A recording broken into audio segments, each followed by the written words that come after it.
Good day everyone. Today, mag-unbox tayo ng F14 Smart Door Lock. Ang top of the line smart lock ni Look.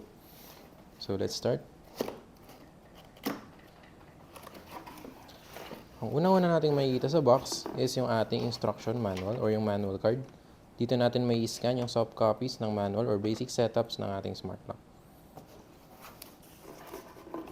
Next ay yung ating striker plate and plastic cup na ginagamit sa ating door jamb.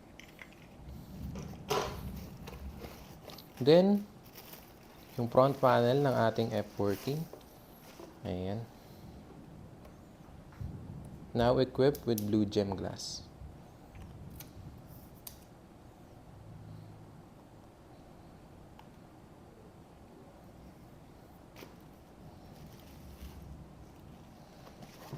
Next is the back panel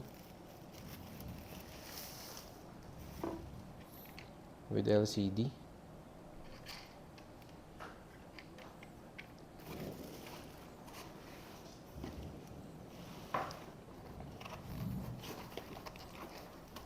Ang ating mortise set which is 24 by 240.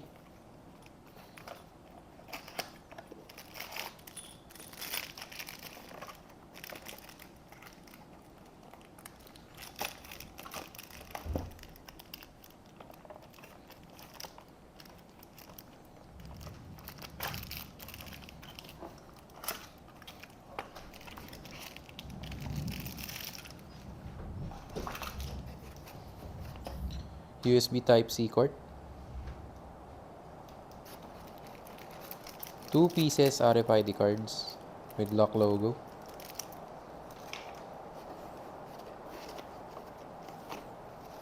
Backplate and rubber ng ating back panel.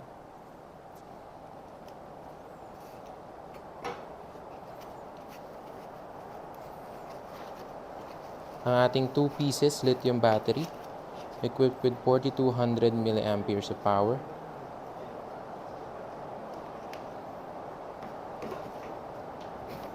Ang ating key set, 2 pieces manual key. And lastly, ang ating tool set.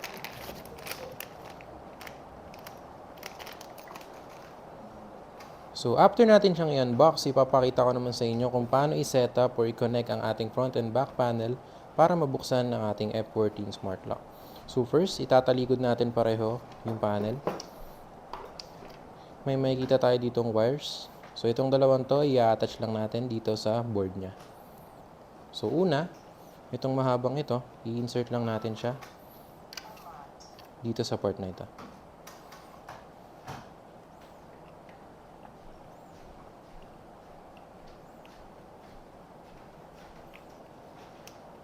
Ayan. Then next, meron ding wire ang ating back panel na i-connect natin sa wire ng front panel. Ayan. Kapag connected na ang ating wires, balik po tayo sa harap. Slide up natin itong LCD panel niya. Ayan. Then dito natin i-insert yung ating battery, which is yung lithium rechargeable battery natin.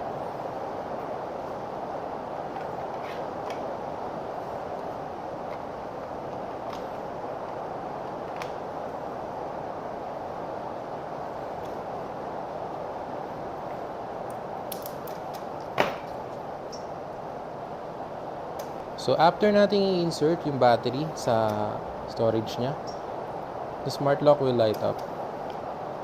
Ayan. So pag tinap natin yung screen, bubukas yung ating smart lock. Same sa LCD panel niya sa likod. Kapag tinap natin ang doorbell,